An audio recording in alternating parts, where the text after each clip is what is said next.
WhatsApp, an instant messaging service with over 2 billion users, has seen a decline in growth in 2021, while competitors like Telegram and Signal have seen a surge in downloads, almost too much to keep up with. So what's happened? Why is WhatsApp's reign over instant messaging suddenly being challenged? Hi, I'm your host Andrew, and welcome to an Andrew&Zari video. Let's talk WhatsApp, a company founded in February of 2009, exactly 12 years ago today, by former employees of Yahoo, Brian Acton and John Coombe.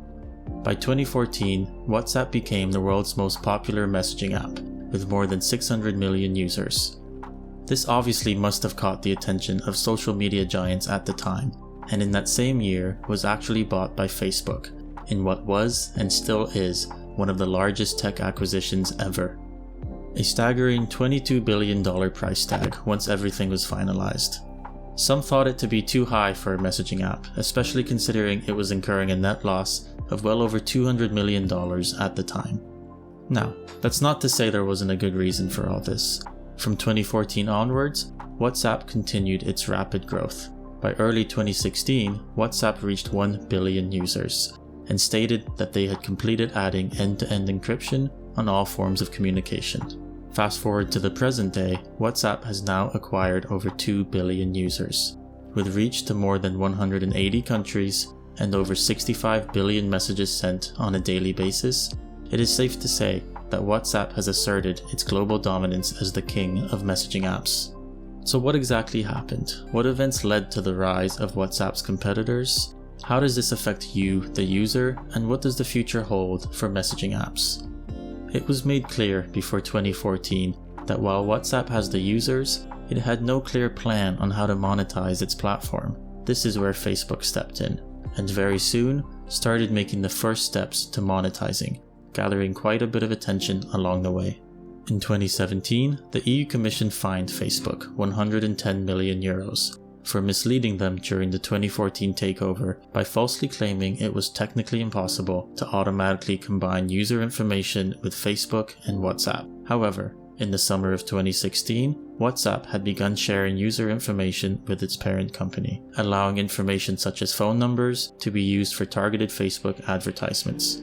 Facebook acknowledged the breach, but said the errors in their 2014 filings were not intentional. Shortly after the EU Commission fines, WhatsApp co-founder Brian Acton announced his departure from the company over concerns about Facebook's monetization of WhatsApp. He left to start a non-profit group, which later goes on to develop Signal, one of WhatsApp's direct competitors today. But more on that later. After Brian's departure, he had some choice words about the decision to sell to Facebook. At the end of the day, I sold my company. I sold my users' privacy to a larger benefit. I made a choice and a compromise, and I live with that every day. As well as Facebook's overall intentions. They are business people. They are good business people. They just represent a set of business practices, principles and ethics, and policies that I don't necessarily agree with. In 2018, John Coombe also stepped down from Facebook's board and left WhatsApp altogether. So, where does this leave us now? In the last 3 years, WhatsApp has been gaining users by the millions, and Facebook has been trying to figure out the best way to monetize their $22 billion investment. In January of 2021, WhatsApp drops a bombshell with their new privacy policy, which forces users to accept their terms by February 8, 2021, or to no longer have access to the messaging app. What are these new terms, you may ask? In essence, the data that Facebook and WhatsApp have been quietly linking will now be up for sale, or at least the access to this data will be. Let's take a dive into exactly what this means.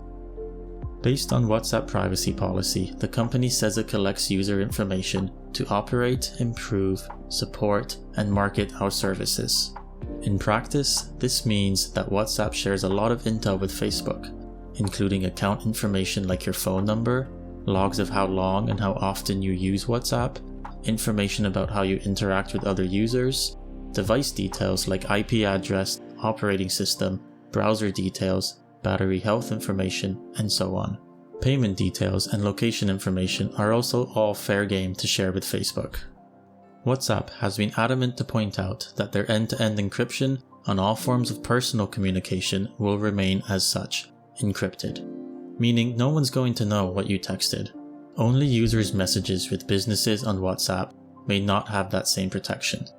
But at the end of the day, WhatsApp's company's code remains closed source, meaning users must trust their word on all the claims being made. The data WhatsApp collects and will now be selling is what is commonly referred to as metadata, and WhatsApp is certainly not the first or the last company to be selling users metadata. So what feels different this time? Why are users willing to leave the messaging app to protect their data? Over the past decade, Facebook has had numerous class action lawsuits filed against them, along with many studies conducted, all revolving around their poor and deceptive practices in collecting and selling users' data. Even Facebook's own Messenger app does not encrypt communications, and likely collects the largest amount of metadata on their users over any other popular messaging app. In fact, this news of WhatsApp's new privacy policy probably sparked a lot more attention solely because of Facebook's shady history. WhatsApp tried to remedy the initial media frenzy by delaying the policy changes to May 15th, 2021, hoping that everything would blow over by then. And who knows, maybe it will. Or maybe we're going to see a shift in how users view their privacy and value their data. WhatsApp has always had competitors. The main two we will be looking at are Telegram and Signal. Telegram was founded by Russian brothers Nikolai and Pavel Durov in 2013. Signal, on the other hand, was originally created by Moxie Marlinspike and later backed by WhatsApp co-creator Brian Acton when they both established the non-profit organization Signal Technology Foundation. While both messaging apps offer end-to-end encryption and collect very little to no data on their users, Signal has been praised for its complete transparency in open source code and non-profit goal, relying on donations and backers for funding. Telegram and Signal have both seen huge boosts in monthly downloads and active users since WhatsApp's new privacy policy was announced, which may indicate that we might be seeing a shift in people's mindset towards privacy and collection of metadata. Individuals are starting to realize that they have a choice when it comes to which technology they use on a daily basis. If you're going to take something from this video, it's that if a service is provided to the customer for free, then oftentimes your data is the product. This shouldn't necessarily be viewed as an exclusively good or bad thing. This method of services being offered with no upfront cost to the users has likely been one of the catalysts in the tech industry boom that has occurred in the past 2 decades, making it easily available for anyone and everyone to connect with each other from all over the world.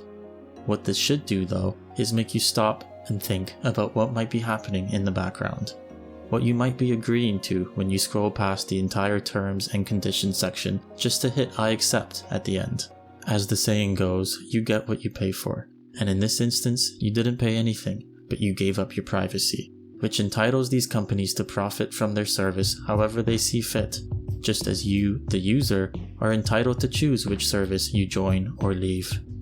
I hope you enjoyed today's video. If you did, please consider dropping a like and subscribing. If you have any questions or suggestions for future videos, please leave us a comment. We will read all of your comments. Thank you, and we'll see you on the next one.